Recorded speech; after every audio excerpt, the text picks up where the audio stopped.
quickly. We don't have time for questions.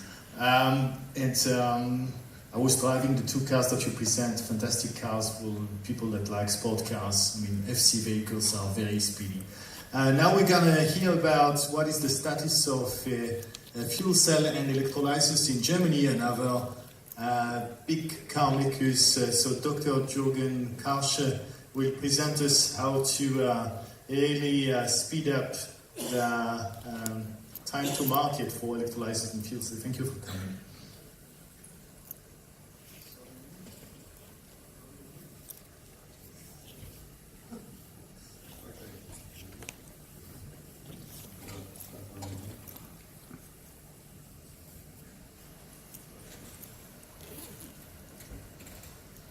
Hello everybody, especially my Israeli friends.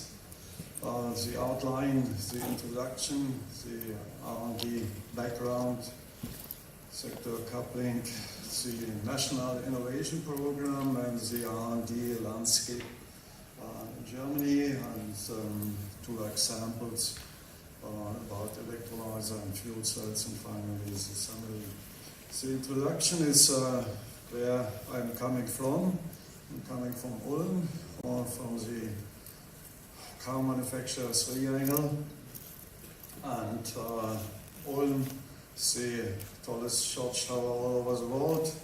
By the way, Einstein was born in Ulm, and we have a very large community for battery and fuel cells. About 320 people are working here in Ulm, and there is formed a Center for Electrochemical Energy Storage in Ulm, Karlsruhe.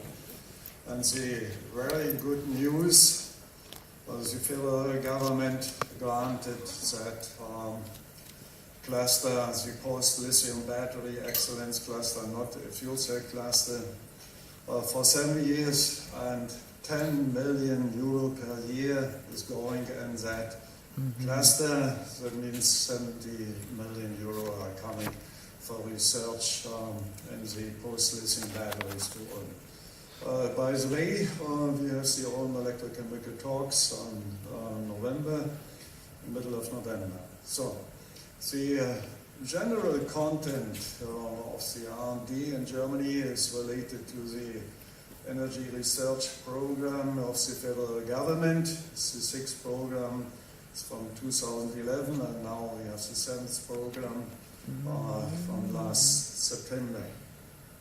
So, and in more detail, that program is related to sector coupling from the fossil and renewable energy systems, generations, transport, storage, distribution and utilization, and the oil road, the King's Way, from the generation to the user. That is the direct electricity use, and the second way is the direct electricity use. Only if you have excess energies, then we have to go with the hydrogen way. You could see that here, that one, and that hydrogen way is related to the storage. That is the electrolyzer, power to gas concept, and the distribution, that is the hydrogen infrastructure, stations, utilization, fuel cells, and vehicle ships, combined heat power for the industry and also for the residential. So that is the main content for the research and development, and that main content that is included in the government program, the National Innovation Program for Hydrogen and Fuel Cell Technology, NIP, and that program is the joint program of 4 different ministries. And that program is coordinated by NOW, which you could see that here. And the first program running from 2006 to 2016, you could see that here related to the amount of money, and the strongest part of that money wind in the transport region. And if you're looking for the fundamental research, the applied research and demonstration, you could see the main focus. The main focus in the first program step was the applied research with about 863 million euro, and then demonstration, but also fundamental research. You could see that here. The second government program, starting last year and running up to 2026, that is planned with a public-private partnership with a sum of about 3.4 billion euro, and that is more market activation and also research. I will show you now three strategic priorities. The first one is the hydrogen infrastructure. That means in the center of the infrastructure are the refilling stations. We have now 52 hydrogen refilling stations in use, and 8 hydrogen filling stations are installed. And our target is for 2023, 400 stations. And you can already drive through Germany by careful planning your trip, with that app, for example. So the second strategic priorities is the PEM fuel cell stack related to the automotive application, and that is the preparing of the mass production. That project is running up to 2019. It's about 18.5 million euro, and the targets are 3.8 kilowatt per liter power, and the cost should be in the mass production lower than 40 euro per kilowatt. The second one is the PEM system development. It's running also up to 2019. And the third example of the strategic priorities are the development of fuel cell trains. And Alstom has developed such a train. You could see that here, that train that are the fuel cells, and in each part you have 24 tanks. That is hydrogen that's enough for about 1,000 kilometers. We have a test drive already, and in 2028 we will have a regular operation in Lower Saxony and also in Hessen. That were 3 examples of the today programs. And if you're looking now in that chain, the NIP was related especially to research, development and demonstrations. The NIP 1 and the NIP 2 is moving in that direction, more development and market preparation. So, if you're now coming to the research in that area, the fundamental research is related to the Max Planck Society and the universities, and the development and demonstration that is related to a larger research institute like the Fraunhofer Gesellschaft and the Helmholtz-Gesellschaft. And then the commercial diffusion, that is the part of the industry. Larger R&D institutes, which are related to fuel cells and electrolyzers, you could see that here. Relatively strong is the concentration. Oh, that was the wrong one. Is the concentration of the R&D institutes in Baden-Württemberg, with the Karlsruhe Institute, Freiburg, Ulm, and DLR in Stuttgart. So the philosophy of that larger research institutes Of course, the competitive research, where you developed new ideas and then you bring that to industrial cooperation, and finally you developed that product, that model together with the industry.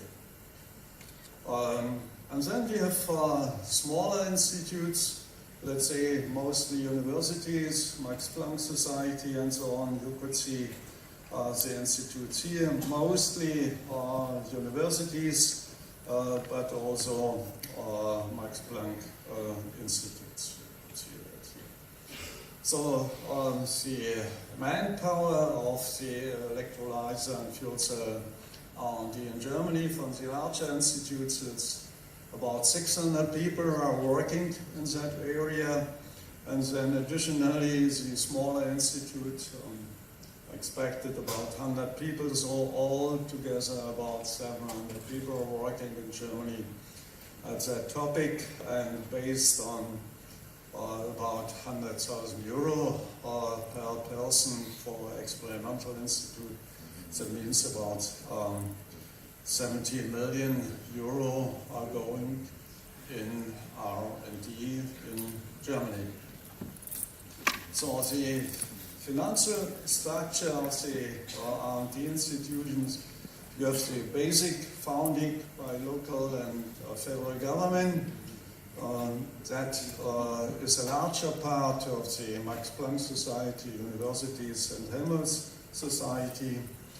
And then you have projects from the German Research Society, DFG, DFG, European projects, ministerial fundings from the federal and the state one.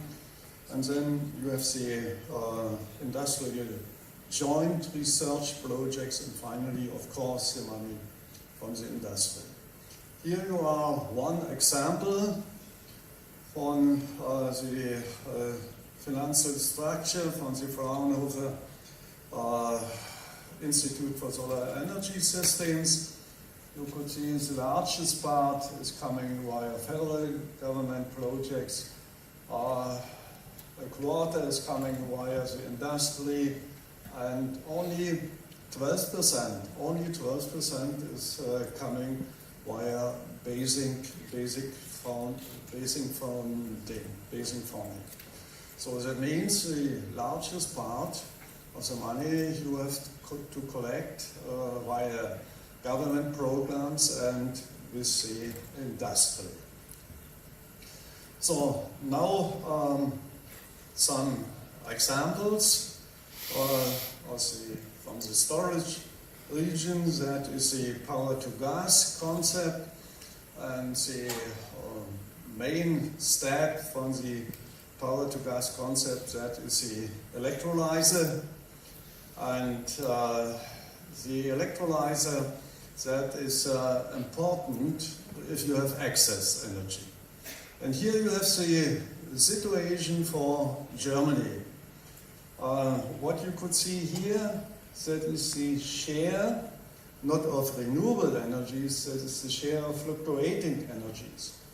So 2017 we had in Germany 37% renewable energy in the grid, and about 2/3 of the total renewable that is fluctuating. That means it's wind and solar.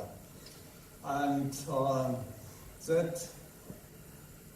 that line we have excess energy of about 3 terawatt hours.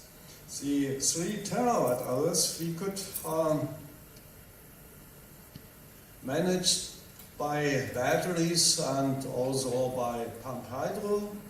But if you go to higher excess energy, for example, if you have 50% fluctuating energy, then we need a central storage in the gigawatt region. And that is the only one what we could do in Germany, because we have not the hydropower, that is the power to gas concept. So we had a study about the future of the water electrolyzers in Germany. In the moment we are in the 20 megawatt power region per year, and that is extrapolated to 2030. We need about 1 up to 5 gigawatt power per year, and that is driven by the renewable energy. They are increasing, and also by the increasing numbers of fuel cell electric vehicle and other transportations. So to reach that targets, we have to increase the product data of the electrolyzers.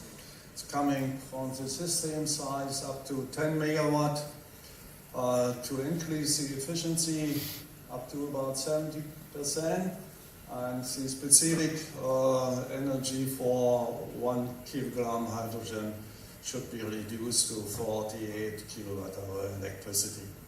And that means also we have to increase the power density, durability, and especially cost. In the moment we have, like all electrochemical systems, 1 kilowatt costs you about €1,000 or $1,000.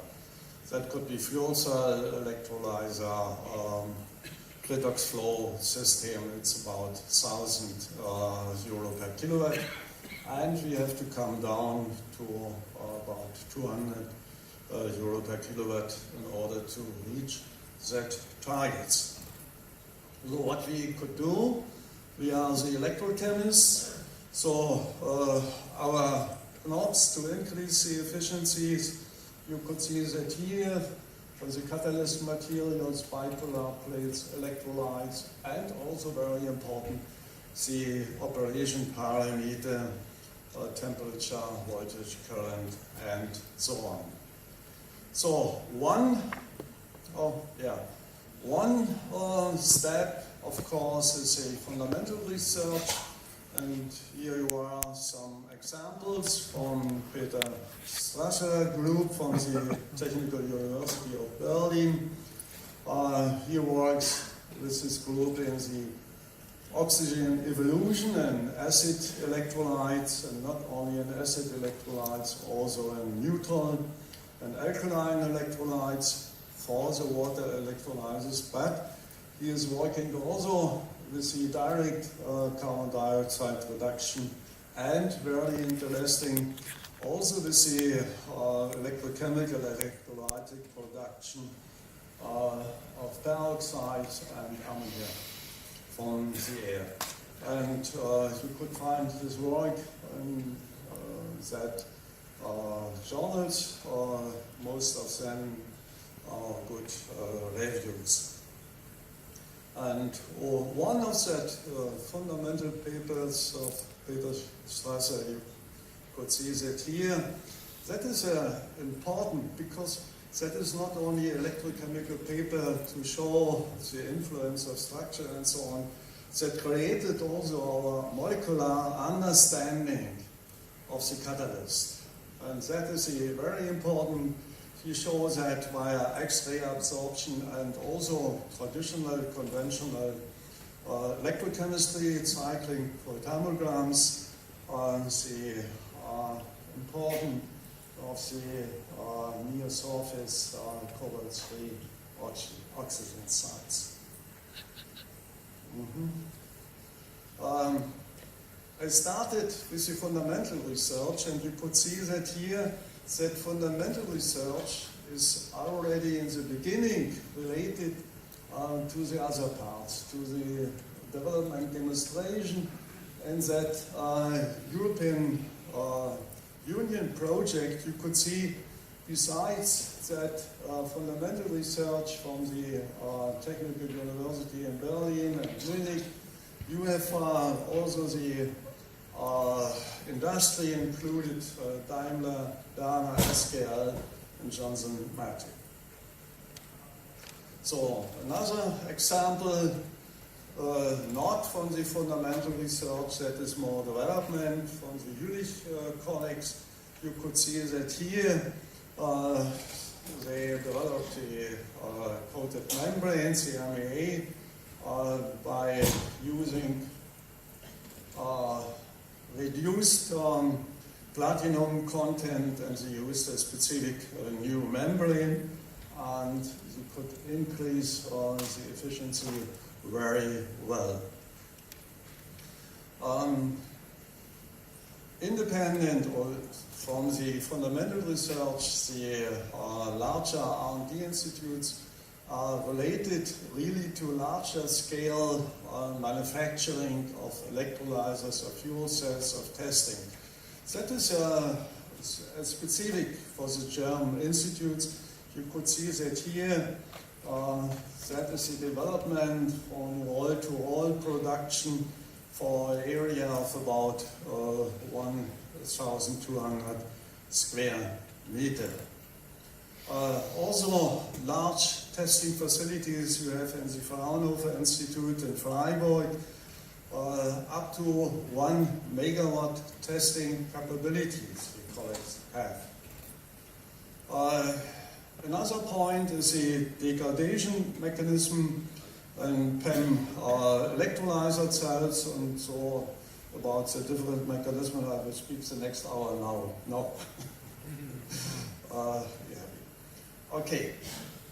So, a very important point is the influence of the renewables on the electrolyzer, especially the gas purity and the efficiency.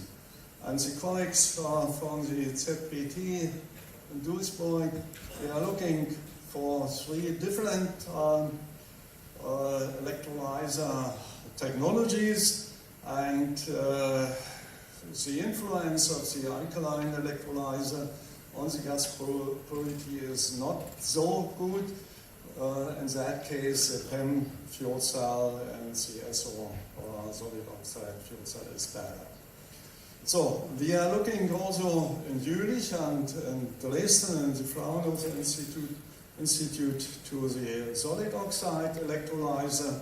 The Jülich colleagues are using reversible operations, that means fuel cell and electrolyzer in one system. And only with the electrolyzer mode they reached a lifetime for nearly 20,000 hours, and that's very good. And you could see that here in the regenerative mode, also a long time stability of that solid oxide system.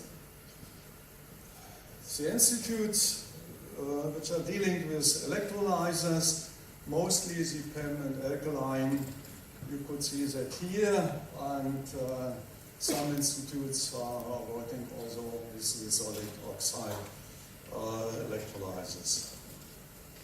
So the second example is the fuel cells for transportation and for combined heat power.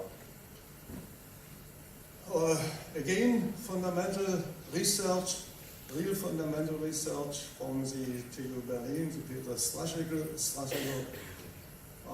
is the core shell material and the non-platinum metals. As catalyst, you could see overview about that research area here in that papers. Cost reduction is a most important research point.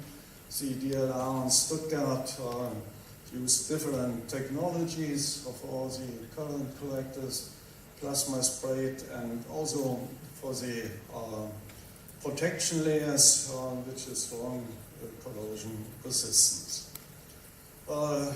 Characterization and visualization of fuel cells and the components is nearly done in all institutes, all larger research institutes for the water distribution. You could see that here for the synchrotron tomography.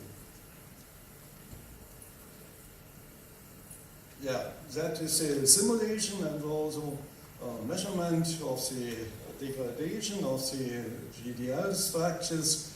The degradation is going on by the decomposition of the PTFE. You could see that here there is the new structure of the PTFE, and there's the H1, and is your PTFE structure is H, then water is coming in your structure, which you could see that here for the different H and samples and PTFE samples.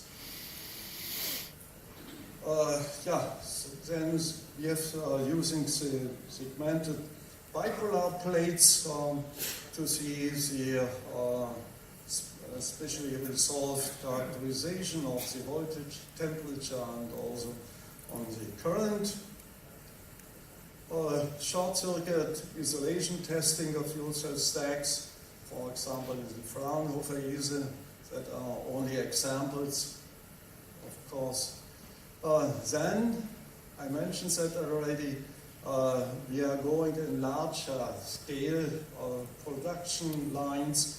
The ZPT and Duisburg developed 300 square centimeter automotive fuel cell stack together with the industry, the FIV and VK. And in parallel that we have, not very often, we have it in Germany, different institutes are doing nearly the same, but with different partners. So for example, the ZSW in Ulm, where I'm coming from, developing 50 kilowatt stacks together with robots, and that institute was leading the European AutoStack Core project with 14 European partners, and you could see here the power density, that is the important parameter for the different cars, and for the AutoStack Core, that is the first one, and the best one is the RST Evo 2. This is about 4.1 kilowatt per liter. So we have different testings up to 160 kilowatt. Also the Fraunhofer Institute, and besides the PEM fuel cell, we are working also at the SLFC. One institute is the KIT in Karlsruhe, looking for the microstructure, the electrochemistry, especially the impedance, and then for the gas conversion and the catalyst layers. Here you have one example of the colleagues. You could see here the structure. Here's the cathode material, here's the electrolyte, and here you have the anode. And via the impedance, they are looking via the time to the increase of the different area-specific resistance. So, shortly, transportation with fuel cells, different examples. One example, you could see that here, so this is the all-electric flight. Normally, the fuel cells are working in that area and in that area in order to avoid emissions. The DLR in Stuttgart developed a four-person plan, the H4. This is a simple direct hybrid with a battery. In the take-off phase, especially the battery works, and then all the other phase, the fuel cell works. That plan was really, or is really flying. The engine power is about 80 kilowatt, the fuel cell power 45 kilowatt, and the battery power 80 kilowatt. They are using four 11 kilowatt PEM fuel cells. You could see the 4 fuel cells here integrated and that fly. Here you have the fuel cells, here have the hydrogen, and here you have the batteries, and that are the 2 percentages. They are looking also for a larger one, but for that case, for 40 people, you need a fuel cell with about 1.4 megawatt hour electricity, and that is really a thermal management issue. Okay, now finally, okay, I'm nearly in time. The institutes which are dealing with fuel cells, you could see that here most institutes are working with the PEM fuel cell, but also with the SOFC and the Fraunhofer Institute in Dresden working also with the molten carbonate fuel cell. So, summary, the fuel cell electrolyzer R&D is related in general to the German energy research program. In the focus are the sector coupling. Fuel cell electrolyzer in detail R&D is related to the National Innovation Program.